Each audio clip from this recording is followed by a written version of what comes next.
Bienvenue à notre étude du livre des Éphésiens. L'apôtre Paul écrit cette lettre alors qu'il est en prison.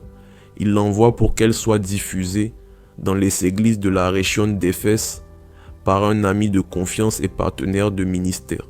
Maintenant, approfondissons un peu. Le but de l'épître aux Éphésiens est de montrer comment l'église de Jésus-Christ doit fonctionner dans ce monde. Paul dit à l'église que nous pouvons vivre à la lumière de la dimension céleste et recevoir les bénédictions spirituelles qui sont les nôtres en Christ.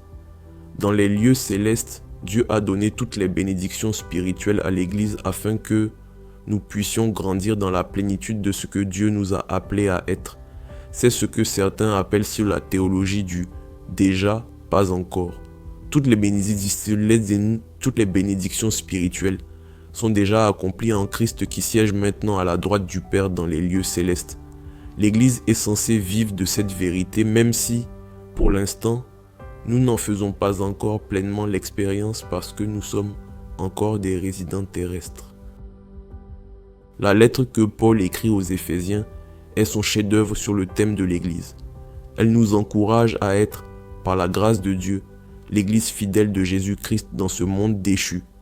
Il nous montre à quoi ressemble une réunion locale et saine de l'Église de Jésus et comment la vivre même maintenant. Le monde a vu suffisamment d'activités religieuses qui ne représentent pas honnêtement Vessou ou sa mission. Vous pouvez aider à y remédier. Vous pouvez lire Éphésiens pour découvrir ce que l'Église est censée être et comment vous pouvez devenir un élément important de cette mission. Maintenant, avant d'aller trop loin, explorons cette idée de la dimension céleste ou des lieux célestes. L'expression « lieu céleste » est propre à l'épître aux Éphésiens et est utilisée pour décrire la réalité éternelle derrière le monde visible et temporaire qui nous entoure. Avoir une perspective éternelle de ce qui nous a été donné par le Christ devrait changer notre façon de penser à nos difficultés actuelles. Cela devrait nous transformer de l'intérieur et façonner nos réactions à des choses comme la tentation, la souffrance et la persécution. Paul nous dit dans Éphésiens 1, 18-19 « Je prie qu'il illumine les yeux de votre cœur pour que vous sachiez quelle est l'espérance qui s'attache à son appel, quelle est la richesse de son glorieux héritage au milieu des saints, et quelle est l'infinie grandeur de sa puissance, qui se manifeste avec efficacité par le pouvoir de sa force envers nous qui croyons. Et comment cette espérance, ses richesses et sa grandeur nous concernent-elles » Paul décrit cela plus en détail au verset 19 à 23 en disant « Et quelle est l'infinie grandeur de sa puissance qui se manifeste avec efficacité par le pouvoir de sa force envers nous qui croyons. Cette puissance, il l'a déployée en Christ quand il l'a ressuscité et l'a fait asseoir à sa droite dans les lieux célestes, au-dessus de toute domination, de toute autorité, de toute puissance, de toute souveraineté et de tout nom qui peut être nommé non seulement dans le monde présent, mais encore dans le monde à venir. Il a tout mis sous ses pieds et il l'a donné pour chef suprême à l'Église qui est son corps, la plénitude de celui qui remplit tout en tous. Tout comme Jésus était la plénitude de Dieu sur terre, l'Église est censée être la plénitude du Christ dans le monde. Nous sommes appelés à être l'instrument de Jésus pour construire son royaume dans le cœur de ceux qui n'ont pas encore la foi. Oui, c'est une grande responsabilité. Et non, en vérité, nous ne pouvons pas y parvenir seuls. Pourtant, il peut agir à travers nous si nous sommes prêts à être utilisés par lui et à croire qu'il veille sur nous. Notre Dieu, bon et fidèle, est le Seigneur de l'univers. Qui pourrait, dans ce monde, y ajouter ou en enlever quoi que ce soit? Et comme il est merveilleux de faire partie de son royaume, ici sur terre et au ciel.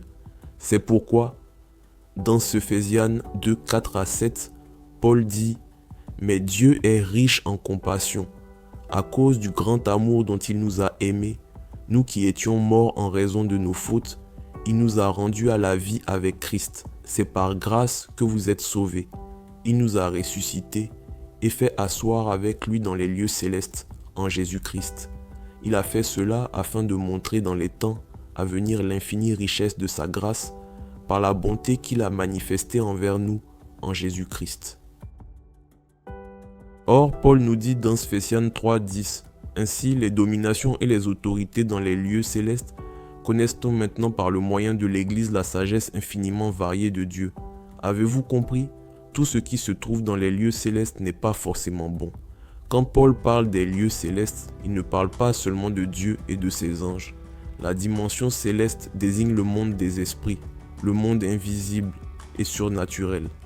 Ainsi, Paul nous dit que Dieu a prévu que l'Église soit un témoin non seulement du monde que nous pouvons voir, mais aussi de toute le puissance spirituelle du monde que nous ne pouvons pas voir.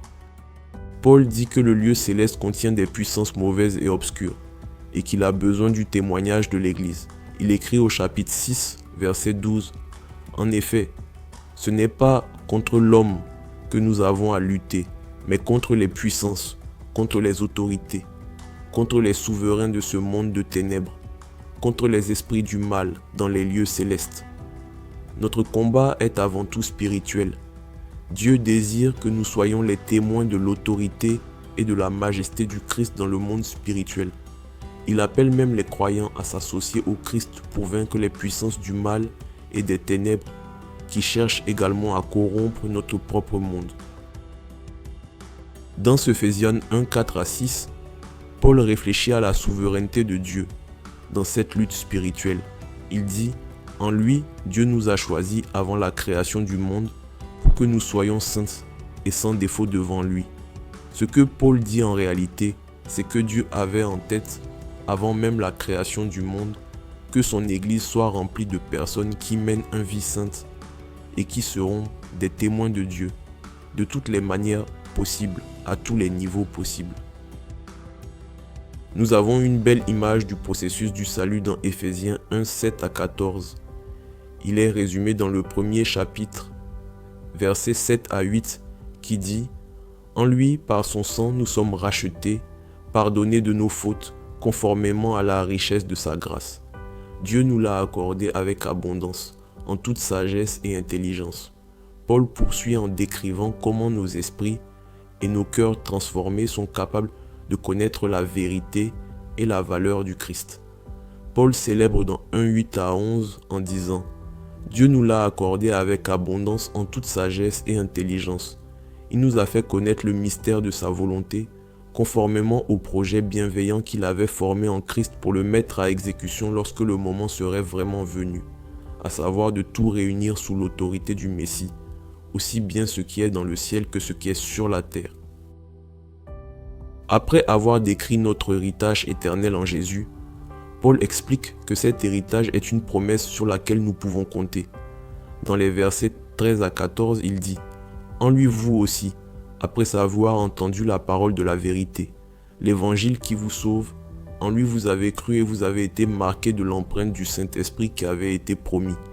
Il est le gage de notre héritage en attendant la libération de ce que Dieu s'est acquis pour célébrer sa gloire. » Ainsi, selon ces passages, nous entendons d'abord l'Évangile, puis nous croyons en l'Évangile, et enfin nous sommes scellés du Saint-Esprit. Lorsqu'une chose est scellée, c'est une façon de dire « Ceci est ma possession ». Dieu met son sceau, le sceau de l'Esprit, sur nous.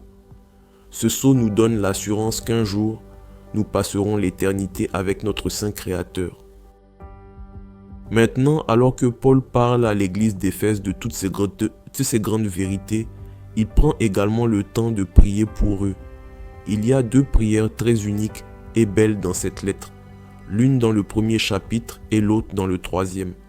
Les demandes de Paul dans ces prières ne sont pas comme nos prières typiques. Paul souhaite que les Éphésiens parviennent à une meilleure compréhension des choses spirituelles. Dans Éphésiens 1, 17-19, nous lisons « Je prie que le Dieu de notre Seigneur Jésus-Christ, le Père de gloire, vous donne un esprit de sagesse et de révélation qui vous le fasse connaître. Je prie qu'il illumine les yeux de votre cœur pour que vous sachiez quelle est l'espérance qui s'attache à son appel, quelle est la richesse de son glorieux héritage au milieu des saints et quelle est l'infinie grandeur de sa puissance qui se manifeste avec efficacité par le pouvoir de sa force envers nous qui croyons. » Béfaucheux. Cette prière n'est pas dépassée. Elle devrait être sur le cœur de chaque faiseur de disciples aujourd'hui. Jetez un coup d'œil à la prière similaire de Paul dans Éphésiens 3, 14, 19. Voilà pourquoi je plie les genoux devant le Père de notre Seigneur Jésus-Christ, de qui toute famille dans le ciel et sur la terre tient son nom. Je prie qu'il vous donne, conformément à la richesse de sa gloire, d'être puissamment fortifié par son esprit dans votre être intérieur, de sorte que le Christ habite dans votre cœur par la foi. Je prie que vous soyez enracinés et fondés dans l'amour pour être capables de comprendre avec tous les saints quelle est la largeur, la longueur, la profondeur et la hauteur de l'amour de Christ, et de connaître cet amour qui surpasse toute connaissance, afin que vous soyez remplis de toute la plénitude de Dieu. Paul utilise le terme « souvenez-vous » pour nous montrer la grâce de Dieu dans nos vies. Selon Paul, avant qu'il ne vienne à Éphèse, ces Éphésiens étaient spirituellement morts. Il leur dit, dans Éphésiens 2:2, que vous pratiquiez autrefois conformément à la façon de vivre de ce monde, conformément au prince de la puissance de l'air, de l'esprit qui est actuellement à l'œuvre parmi les hommes rebelles. Le prince de la puissance de l'air est une description de Satan. Et Paul dit dans Éphésiens 2, 12 à 13, « Souvenez-vous qu'à ce moment-là, vous étiez sans Messie, exclus du droit de cité en Israël, étrangers aux alliances de la parole de la promesse, sans espérance et sans Dieu dans le monde. Mais maintenant, en Jésus-Christ, vous qui autrefois étiez loin, vous êtes devenus proches par le sang de Christ. » Paul commence la partie pratique de sa lettre dans Éphésiens 4, 17 en utilisant une idée similaire de marche, en espérant que ses lecteurs comprennent qu'ils ne doivent plus se conduire comme les non-croyants qui se laissent guider par la sottise de leurs pensées. Il souhaite que les croyants vivent et marchent dans la liberté. Il poursuit dans 4, 22 à 24. On vous a enseigné à vous débarrasser du vieil homme qui correspond à votre ancienne manière de vivre et se détruit sous l'effet de ses désirs trompeurs, à vous laisser renouveler par l'esprit dans votre intelligence et à vous revêtir de l'homme nouveau, créé selon Dieu dans la justice et la sainteté que produit la vérité. En tant que chrétiens, nous pouvons commencer à marcher dans la nouveauté de vie que Jésus nous a donnée, au lieu de continuer à marcher dans nos anciennes voies de péché. Nous sommes capables d'enlever les haillons de l'ancienne vie et de nous revêtir des habits de la nouvelle vie. Lorsque nous marchons avec le Christ chaque jour, nous pouvons nous défaire des anciennes habitudes telles que le mensonge, la colère, l'amertume et les conflits et revendiquer les nouvelles habitudes de sainteté, de droiture, de vérité, de travail acharné, de grâce et d'amour. La métaphore de Paul nous donne une image de la nécessité de décider chaque jour quel genre de personne nous allons être. Allons-nous choisir de marcher dans la liberté? Essentiellement, il dit que nous devons nous habiller pour le travail que nous voulons. Allons-nous nous habiller comme des fils et des filles du Dieu très haut et agir comme tels? Ou allons-nous nous habiller comme des insensés qui continuent à trébucher dans les ténèbres au lieu de marcher dans la lumière que Dieu nous a librement offerte? Terminons par l'une des exhortations spirituelles de Paul, tirée d'Éphésiens 5, 15 à 17. Faites donc bien attention à la façon dont vous vous conduisez. Ne vous comportez pas comme des fous, mais comme des sages. Rachetez le temps, car les jours sont mauvais. C'est pourquoi ne soyez pas stupides, mais comprenez quelle est la volonté du Seigneur.